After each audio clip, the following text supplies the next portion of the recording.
If you want to build anything in JavaScript, whether it's a website, a weather app, or even a full React project, everything starts with one basic idea. How do you store information in a program? In this episode, you'll learn exactly that with variables, data types, and real examples you'll use every day.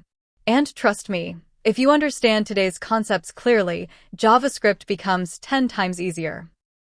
Welcome to episode 3 of my series, JavaScript to React Mastery, where I teach you everything you need to know to build your own website, step by step. So, make sure to hit subscribe and stay tuned. Think about your life for a second.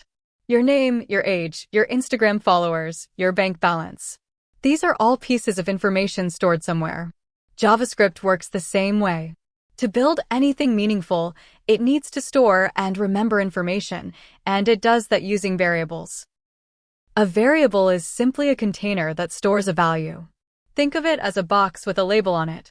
The label is the variable name, and the value you put inside is the information you want to save. To assign the value to that label, we use assignment operator. That is equals. Now you might have some questions seeing this statement, that what is this, let, why we are using double quotes, and why we used semicolon at the end. I will explain each of these things step by step. First, let's talk about the keyword before the variable name. So, there are 3 ways to create variables in JavaScript. These keywords are let, const, and var. And I'm going to explain them in a way that actually makes sense for beginners. First one is the most commonly used variable type, let. Basically, you should use this variable type when your value can change. Let's understand this with an example. Here, I created a variable called age. I first set it to 20, then changed it to 21, and JavaScript allows that. You can change the value any number of times. It doesn't give any error. So choose let when you want flexibility. Now, const is different. Use const when your variable should never change. You can use it for variables which should remain constant, like the value of pi, or your date of birth, or the number of months in a year. If you try to change it, JavaScript will stop you and show an error. Even VS Code is showing a warning that if you want to change the value of the variable, you should use let. Let's save it and see the console. You can see an error was thrown as soon as line 6 was executed. We can also see the exact error message and the breaking point in the code. So use const when the value is something permanent. And then we have var. It was the original way to declare variables in JavaScript before the introduction of let and const in ES6, that is the modern JavaScript. While var is still a valid part of JavaScript, it is generally recommended to use let and const for variable declarations in modern JavaScript development. You will get to know more about these differences when we talk about scope and hoisting. For now, just understand that similar to let, variable declared with var can also change value. Now let's talk about something very important, data types. Every value you store inside a variable has a certain type. And here's a cool fact. JavaScript is a dynamically typed language. This means you don't need to tell JavaScript what type of variable is, it figures it out automatically. JavaScript divides its data types into 2 major groups based on how they store and manage data in memory, and how they behave when assigned or compared. First is primitive data types.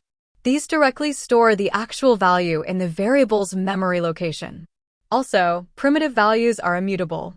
Once created, their value cannot be changed. Any operation that appears to modify a primitive value actually creates a new primitive value. They are copied and compared by value, not reference. Second is the non-primitive type. These are objects in various forms. They are called reference types because they store addresses, not direct values.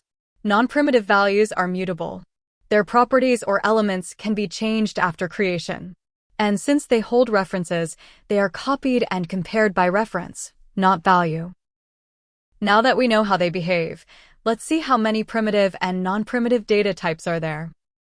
Here are the 7 primitive types: string, boolean, number, null, undefined, BigInt, and Symbol. The number data type includes both integers and floating point numbers. Symbol was introduced in ES6, that is ECMAScript 2015. BigInt was introduced in JavaScript with ECMAScript 2020. Now, let's see examples for each of these. First is string. String is a sequence of characters, typically used to represent text. There is no character type in JavaScript, so string can be single or multiple characters. In this video, I will show you 3 ways to create a string. You can use double quotes, single quotes, or backtick, which is called template literal. Use backtick when you need dynamic value in any string. Like here, I am using y's value in z. You can also create empty and multiline string. Always remember, string is immutable.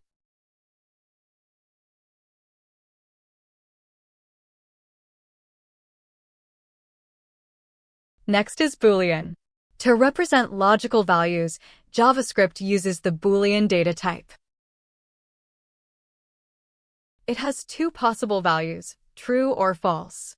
These values often result from comparisons or logical operations.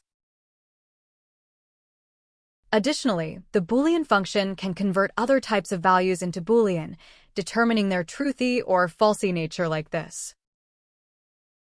Objects and arrays always evaluate to true in boolean contexts.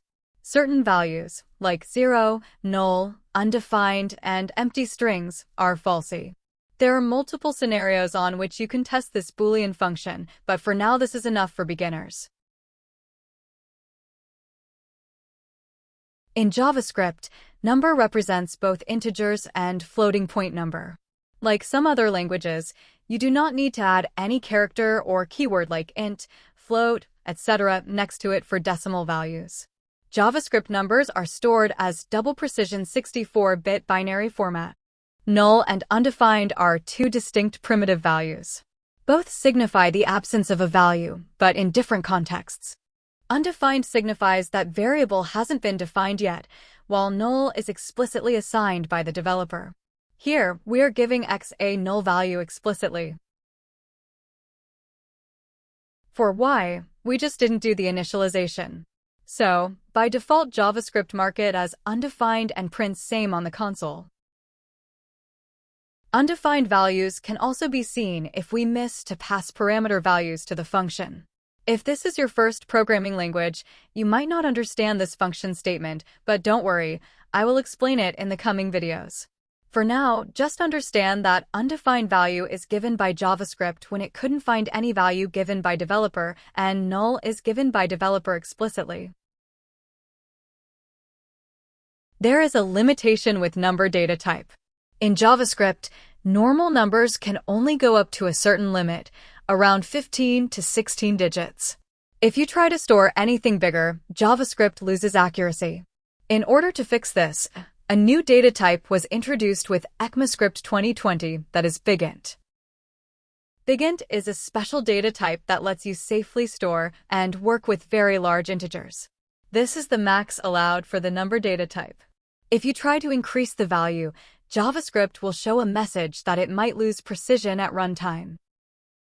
Anything bigger than this, you need to declare with a n, that means BigInt.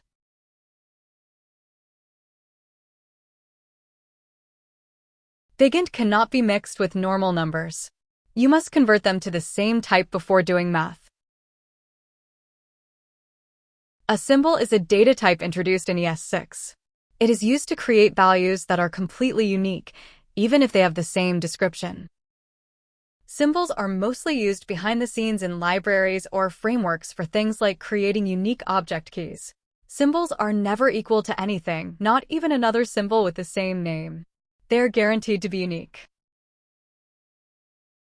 Even though both symbols have the same description, user ID, they are not equal. This makes symbols perfect when you want a truly unique value. In JavaScript, we check equality by double and triple equals sign, which I will explain in detail in the comparison operators video. Now, let's talk about the non-primitive data type. They are called reference types because they store addresses, not direct values. These are basically objects. Object has some other forms as well, like arrays and functions.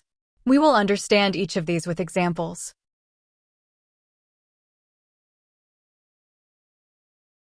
Object is created with curly braces enclosing its properties like this.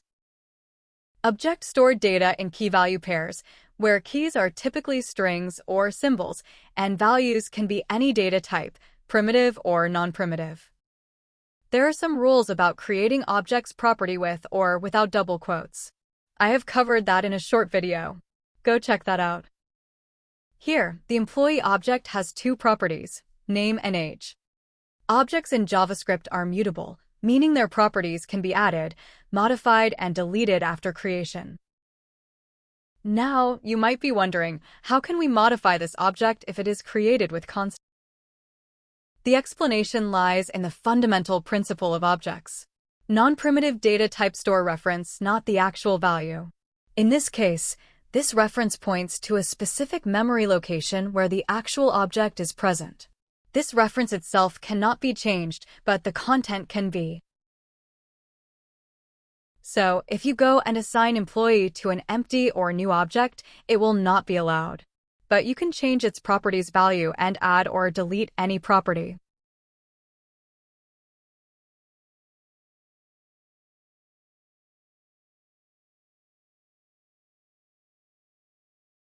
Array is an object that is used to store a collection of values. These values are called elements, and each value is stored at an index. It can be created with square brackets like this, which encloses all the values. One thing to keep in mind is that arrays are heterogeneous, which means they can have different kind of values like number, string, boolean, etc. You can access any particular value inside that array by its position or index like this.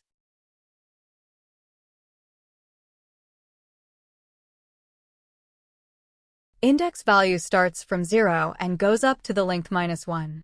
So, for an array consisting of 3 values, length would be 3 and indexes will be 0, 1, and 2.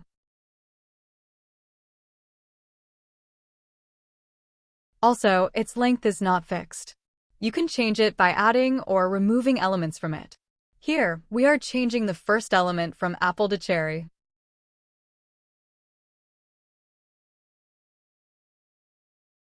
To add a new value, you can use the push function, which takes a value and add it at the end of an array, hence increasing its length.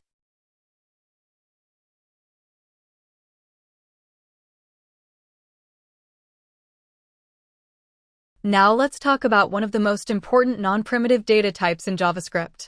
That is functions. A lot of beginners think functions are just pieces of code.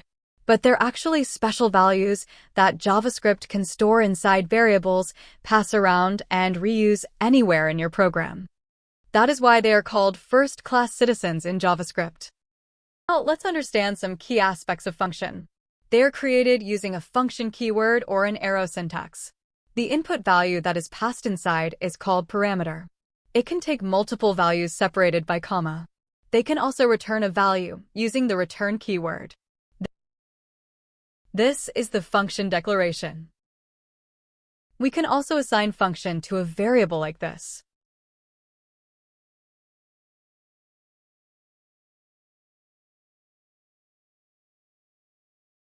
This is called function expression, where the name is given on the left side of the assignment operator.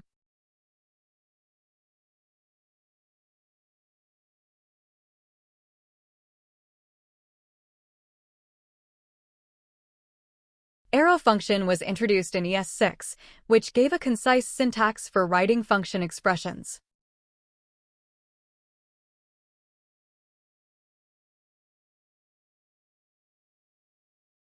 If there is only one parameter, you can omit the brackets.